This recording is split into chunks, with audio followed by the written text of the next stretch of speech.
अस्सलाम वालेकुम, मैं हूं बिशारत हुसैन और आज हम डिस्कस करेंगे विजडम वीजा में कि स्पाउस वीज़ा और स्पॉन्सर जो है वो एम्प्लॉय भी है और डायरेक्टर ऑफ कंपनी भी है। तो अगर एक स्पॉन्सर जो है वो कंपनी का डायरेक्टर भी हो और एम्प्लॉय भी हो तो फिर कौन से डॉक्यूमेंट लगाने होंगे, क्या वो अपनी डिफरेंट इनकम को कंबाइन कर सकता है, कैश सेविंग को कंबाइन कर सकता है या नहीं कर सकता, ये हम जानेंगे इस वीडियो में। इस तफसील जानने से पहले जिन लोगों ने हमारे चैनल को सब्सक्राइब नहीं किया होगा वो विजडम वीजा को सब्सक्राइब कर लें और जिन्होंने किया हुआ उनका बहुत शुक्रिया। तो चलते हैं तफसील में। अगर आप स्पॉन्सर वीजा अप्लाई कर रहे हैं, स्पाउस वीजा अप्लाई कर रहे हैं और आप स्पॉन्सर हैं, यूके के अंदर स्पॉन्सर हैं, आपका सेटल स्टेटस है या ब्रिटिश नेशनल है और आप अपनी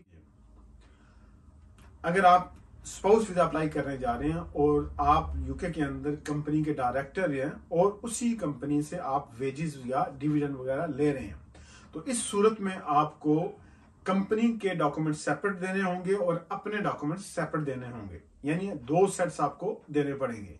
एक कंपनी के डॉक्यूमेंट में आपका आएगा जो CT 600 है, वो आपके टैक्स रिटर्न, आपके लास्ट जो है या लेटेस्ट जो है वो फाइनेंशियल ऑडिट जो है, ऑडिटेड अकाउंट या जो दूसरे हैं अनऑडिटेड अकाउंट। इसमें ये दो चीजें आ गई। उसके बाद आपका साथ जो HMR के साथ आपका जो रेफरेंस नंबर है UTR या जो आपका टैक्स रेफरेंस नंबर है वो आपने वो लेटर प्रोवाइड करना होगा।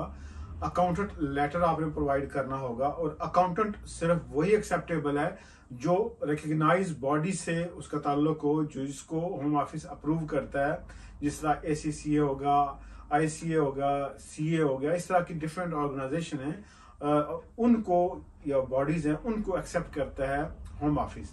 तो आप वो चीज चेक कर लें जब आप अपने अकाउंटेंट को हायर करते हैं या चूज करते हैं, तो वो चीजें वीजे पर्पजेज के लिए आपको उसका अकाउंटेंट लेटर भी चाहिए होगा जो वेरीफाई करेगा कि हाँ ये मेरा क्लाइंट है और इसके जो टैक्स अफेयर्स है वो मैं डील करता हूँ, और उसमें बाकी जो आपकी तफसीलात होंगी आपके टैक्स के हवाले से। उसके बाद अगर आप पेई आपके पास है, पे ज़ाहिर का एम्प्लॉई अगर, तो आप PAY ले रहे होंगे तो पे एज यू अर्न उसका जो रेफरेंस नंबर है, अकाउंट ऑफिस का रेफरेंस नंबर, और वो एक लेटर होता है, उस लेटर के अंदर अकाउंट रेफरेंस नंबर और अकाउंट का जो PAY का रेफरेंस होता है वो उसमें लिखा होता है, वो आपने प्रोवाइड करना होगा। और इसके अंदर आपके जो अकाउंट्स हैं, लेटेस्ट अकाउंट होंगे, 12 महीने की आपको बैंक स्टेटमेंट आपको शो करनी होगी। अगर आपने कोई टैक्स पे किया है या आपकी जो टैक्स लायबिलिटी बनती है उसका भी प्रूफ प्रोवाइड करना होगा हैं, तो आपने 12 महीने के जो लेटेस्ट अकाउंट्स हैं वो प्रोवाइड करने हैं, बैंक स्टेटमेंट प्रोवाइड करनी है। और अगर आप एम्प्लॉय भी हैं तो फिर आपको पे स्लिप्स उस ड्यूरेशन की, उन 12 महीनों की पे स्लिप भी चाहिए, आपकी पर्सनल बैंक स्टेटमेंट भी चाहिए, आपका अगर UTR रेफरेंस नंबर है तो उसका भी लेटर चाहिए होगा, और आपने जो अपनी टैक्स रिटर्न CT 600 या आपकी जो टैक्स सेल्फ असेसमेंट है अगर वो आपने जमा करवाई है तो उसकी भी कॉपी चाहिए होगी। अगर आपको कोई टैक्स बना है तो वो आपने प्रोवाइड करना है। पे स्लिप्स जो ले रहे हैं वो प्रोवाइड करनी है। अगर आपने डिविडेंड लिया तो डिविडेंड वाउचर जो है वो आपने प्रोवाइड करना होगा। ये सारी चीजें आपने प्रोवाइड करनी है। लेकिन इसमें याद रखें कि दो कैटेगरी आती हैं जिसके थ्रू आप ये 18,600 इनकम रिक्वायरमेंट पूरी कर सकते हैं।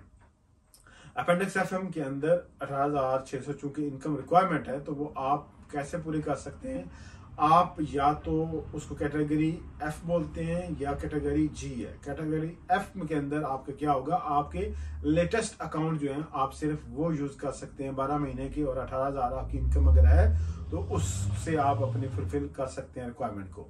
अगर आपकी लेटेस्ट अकाउंट के अंदर 18,000 पूरी नहीं हो रही, 18,600, तो फिर आप क्या मीन का फार्मूला यूज करके लास्ट 2 ईयर्स के अकाउंट्स को यूज करके उसकी एवरेज निकालेंगे। एवरेज निकाल के अगर 18,600 बनती है तो आप उन अकाउंट्स को यूज कर सकते हैं अंडर जो कैटेगरी G आती है उसके अंदर।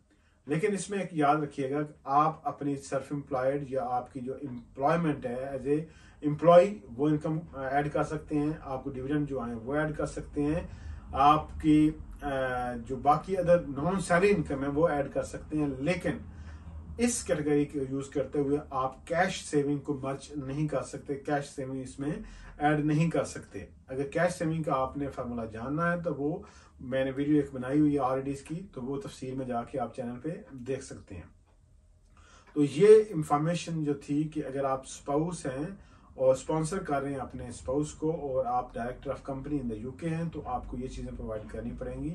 अगर आपकी कोई जो कंपनी हाउस की तरफ से कोई लेटर या कंफर्मेशन ऑफ कंपनी है एज ए डायरेक्टर, या ऑनलाइन आजकल मिल जाता है, वो आपने प्रिंट करके वो भी आप या उसको डिजिटली प्रोवाइड करना होगा।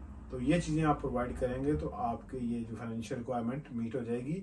ये इंग्लिश रूल के तहत अपेंडिक्स FM, उसके अंदर जो SE है, अपेंडिक्स FM SE, उसके मुताबिक ये सारे डॉक्यूमेंट आपने प्रोवाइड करने हैं।